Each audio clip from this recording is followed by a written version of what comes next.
इस बार का 2024 का चुनाव हम किसी भी कीमत पर ईवीएम से नहीं होने देंगे। दिल्ली के जंतर मंतर पर बाकायदा ईवीएम में जो घोटाला होता है, किस तरह से वोट किसको दी जाती है और कहां जाती है, बाकायदा उस मशीन का वीवीपैट जिसे कहते हैं, हमने पूरा डेमोन्स्ट्रेशन करके प्रदर्शन करके दिखाया। उसके बाद असर यह है कि इलेक्शन कमीशन, ऐसा पहले कभी नहीं हुआ, इलेक्शन कमीशन जगह जगह देश में ईवीएम को ले जाके दिखा रहा कि आओ वोट डालो, देखो हमारी मशीन खराब नहीं। हमारा सवाल इससे आगे है, जब पढ़े लिखे लोग नहीं जानते कि ईवीएम मशीन कैसे काम करती है, तो इस देश में लगभग आधी आबादी जो अनपढ़ है वो कैसे जानेगी। मशीन को रोकना केवल 1 मिनट का काम है कि इससे नहीं होगा, बैलेट पेपर से होगा। मशीनों की तैयारी के लिए सालों लगते हैं। मशीनें बनती आती हैं, फिर अलग अलग जगह जाती हैं, फिर उनको तरीके से जो भी उन्हें करना होता है वो करते हैं। ये सारी प्रक्रिया होती है। बैलेट पेपर बनने में कितना समय लगता है? कब बनता है बैलेट पेपर? बैलेट पेपर बनता है जिस दिन नाम वापस लेने की आखिरी तारीख होती है 3 बजे, और उसके बाद जो सभी जो कैंडिडेट हर कॉन्स्टिट्यूंसी में होते हैं उनको सिंबल अलॉट कर दिया जाता है। उसके बाद फाइनल लिस्ट लेके कि ये कैंडिडेट है इस कॉन्स्टिट्यूंसी में, तब वो छपने जाते हैं। मात्र 8 दिन में बैलेट पेपर छप जाते हैं। विरोधी पार्टियां क्यों नहीं मुद्दा चक रही है जी, जिवें कांग्रेस होगी या होर पार्टी वो क्यों नहीं मुद्दा चक रही है जो वो भी सतत वार कर रही है? देखिए, हमारी बात सबसे है। अभी जैसे हमने 6 तारीख का प्रोग्राम किया तो हमने सबको, जो इंडिया गठबंधन में मुख्य पार्टियां हैं, बाकायदा हमने ईमेल के माध्यम से हमने उनको लेटर भेजा कि इस लड़ाई में आप भी आइए। हम अभी भी लगातार कोशिश कर रहे हैं। अब उनसे फिजिकली भी हम जाके बात कर रहे हैं, उनके ऑफिस में जाके, क्योंकि ये मुद्दा तो सबका है। दिग्विजय सिंह जी जो आए थे, अभी एक मीटिंग हुई थी हमारी, उस मीटिंग से पहले वहां पे नॉर्थ एवेन्यू में, तो मैंने उनको कहा कि सबसे बड़ा नुकसान तो कांग्रेस को हुआ है, तो कांग्रेस को सामने आना चाहिए इस मुद्दे को लेकर। जीता हुआ इलेक्शन आपके हाथ से छीन लिया गया, तो आप कहेंगे, और अगर देश तबाह होता है तो कांग्रेस भी गुनहगार होगी, सभी पार्टियां गुनहगार होंगी। हमने मिस कॉल का नंबर दिया था ये जानने के लिए कि जो हम बात कर रहे हैं वो कहां तक पहुंच रही है, और वो नंबर था 966 77 22 062 966 77 220 62, ये नंबर दिया। आप यकीन करेंगे कि प्रतिदिन कितनी कॉल आ रही हैं? 2 लाख से ज्यादा प्रतिदिन इस पर मिस कॉल आ रही है। ये लड़ाई गांव गांव तक पहुंच चुकी है, पहुंच जाएगी। ईवीएम गांव में घुस नहीं पाएगी, मैं दावे के साथ कह रहा हूं।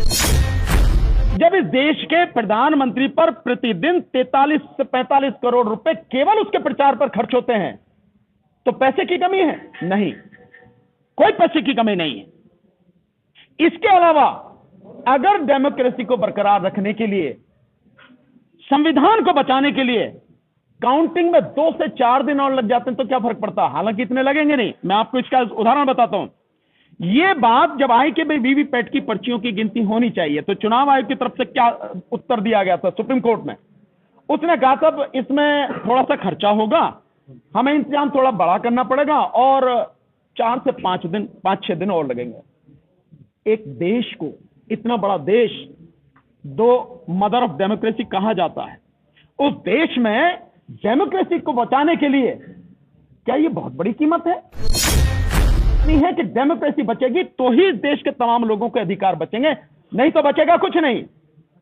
और मैं बार बार कहता हूं, इस बार का चुनाव अगर ईवीएम से हो गया, निश्चित रूप से मोदी जीत के आए, और मोदी जीत के आएंगे तो इसके बाद चुनाव होने नहीं है, लोकतंत्र खत्म होना है, पक्का राजतंत्र की स्थापना होनी है।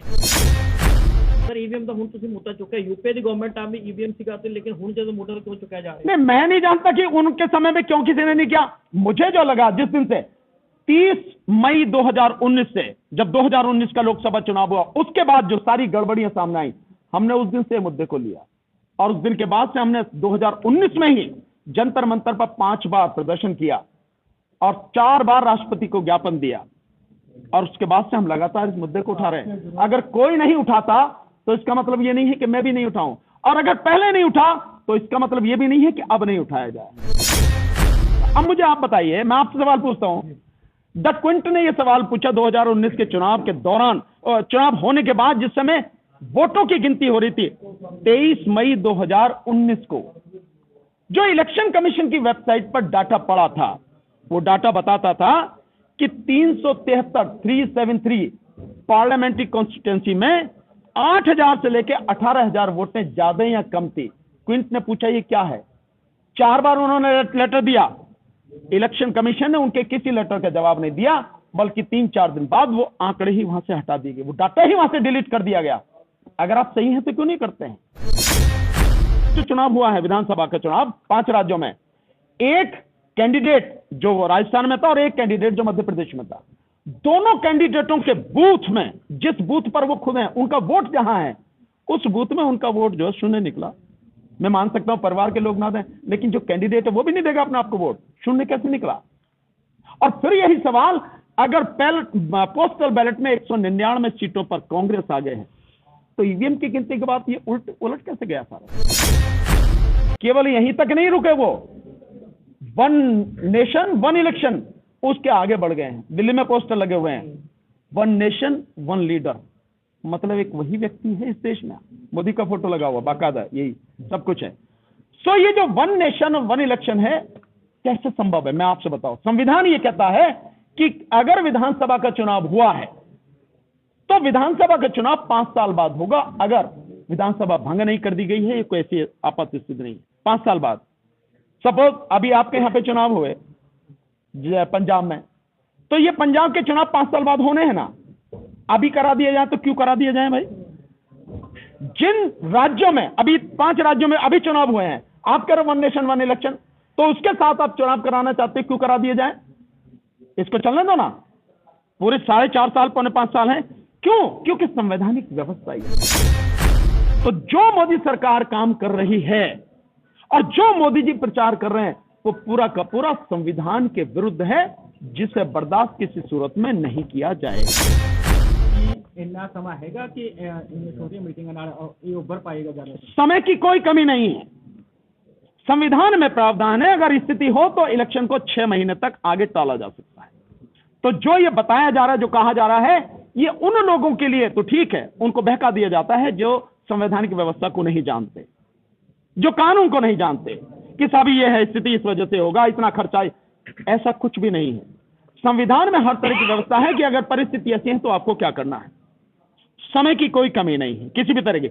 लेकिन मैं आपको कह रहा हूं, इस देश की जनता को धन्यवाद, जिसे अनपढ़ समझा जाता है, ना समझ समझा जाता है, वो गांव गांव में लोग इसका जबरदस्त तरीके से विरोध कर रहे हैं और खड़े हो चुके हैं। इतने थोड़े से समय में यह आंदोलन पूरे देश में गांव गांव तक पहुंच चुका है।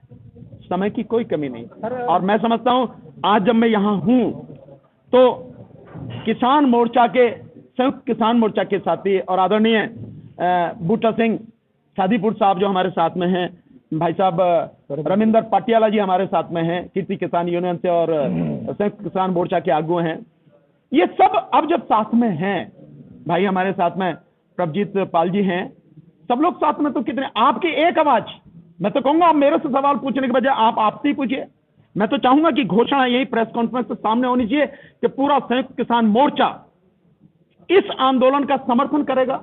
मैं नहीं, आपको कहें। और मैं तो बहुत निवेदन करूंगा हाथ जोड़कर आदरणीय बूटा सिंह सादीवाल साहब से कि जिस तरह से तमाम जो भारतीय किसान यूनियन के अलग अलग धड़े थे, सबको जोड़कर संयुक्त किसान मोर्चा में लेकर आए, ताकत बनाई, इस बार भी उन सबको जोड़िए और कहिए कि हमारे साथ साथ में ईवीएम भी मुद्दा हमारा अपना मुद्दा है, इसको लेकर चलेंगे। कि ये जो आंदोलन ईवीएम का आंदोलन है, ये पूरे देश का आंदोलन है, हर व्यक्ति का आंदोलन है। 140 करोड़ नागरिकों का, भारत के 100 करोड़ मतदाताओं का आंदोलन है। और यह आंदोलन इसलिए है कि जो तरीका अपनाया जा रहा है वोट के लिए, वो किसी भी सूरत में, किसी भी तरह से न तो स्वतंत्र है, न निष्पक्ष है, और न ही वो पारदर्शी है। ट्रांसपेरेंसी कुछ नहीं है। और तरीका जो होना चाहिए, और इलेक्शन कमीशन की जो अनुच्छेद 324 के तहत जिम्मेदारी है, वो ये है कि जो इलेक्शन हो वो पूरी तरह से फ्री, फेयर एंड ट्रांसपेरेंट हो। आम से आम व्यक्ति को, साधारण व्यक्ति को, अनपढ़ अशिक्षित व्यक्ति को भी समझ में आनी चाहिए कि जो तरीका वोटिंग का है, वो जिस उम्मीदवार को और जिस पार्टी को वोट देना चाहता है उसकी वोट उसी उम्मीदवार उसी पार्टी को गई है, ये सामने से साफ साफ दिखना चाहिए। इलेक्शन कमीशन कहता है कि हम पे विश्वास करो, हम जो कह रहे हैं सही है। क्यों करें विश्वास? ये विश्वास का मसला ही नहीं है। जिस देश में इतनी बड़ी संख्या में सरकारी अधिकारी और कर्मचारी भ्रष्ट हो चुके हैं, अपनी नौकरी बचाने के लिए किसी भी हद तक सरकार की गुलामी कर सकते हैं, तो वहां किसी पर क्यों विश्वास किया जाए? विश्वास का मतलब ही नहीं है। आप व्यवस्था ऐसी रखो जो हर किसी को समझ में आए साहब, और वो बैलेट पेपर से हो। जिस मशीन का इस्तेमाल किया जा रहा है उस मशीन में पता ही नहीं लगता कि उसने जिस पार्टी को जिस व्यक्ति को वोट दिया है उसको गया है। और यह बात आप देखें कि जो 8 अक्टूबर 2013 का सुप्रीम कोर्ट का एक निर्णय आया, और वो निर्णय है इलेक्शन कमीशन सुब्रमण्यम स्वामी बनाम इलेक्शन कमीशन ऑफ इंडिया, उसमें बाकायदा पैरा नंबर 9 में यह बात कही गई है। सुब्रमण्यम स्वामी जो एमपी हैं, जो बीजेपी में, उन्होंने लिखा उस पैरे में कि बटन दबाना और लाल बत्ती का जल जाना इसका मतलब यह नहीं है कि वोट पड़ गया। जो वोट दे रहा है उस व्यक्ति को साफ साफ पता होनी चाहिए कि उसने जिस कैंडिडेट और जिस पार्टी को वोट दिया है वो उसी को गया, और ये बिल्कुल फिजिकली उसे नजर आना चाहिए। ईवीएम में ऐसा कुछ भी नहीं है। तो हम उसी की लड़ाई लड़ रहे हैं। इस बार का 2024 का चुनाव हम किसी भी कीमत पर ईवीएम से नहीं होने देंगे। 2024 लोकसभा का चुनाव केवल और केवल बैलेट पेपर से होगा। उसी में इस लड़ाई में साथ देने के लिए आज मैं यहां हूं पटियाला में इस समय। अभी इसके बाद 4 बजे मेरी मीटिंग जालंधर में है, वहां पहुंचूंगा, और मैं जितने भी संयुक्त किसान मोर्चा के किसान आगू हैं, यूनियन से, सभी से, और जितने भी एडवोकेट साथी हैं, उन सबसे निवेदन करने आया हूं इस लड़ाई में साथ।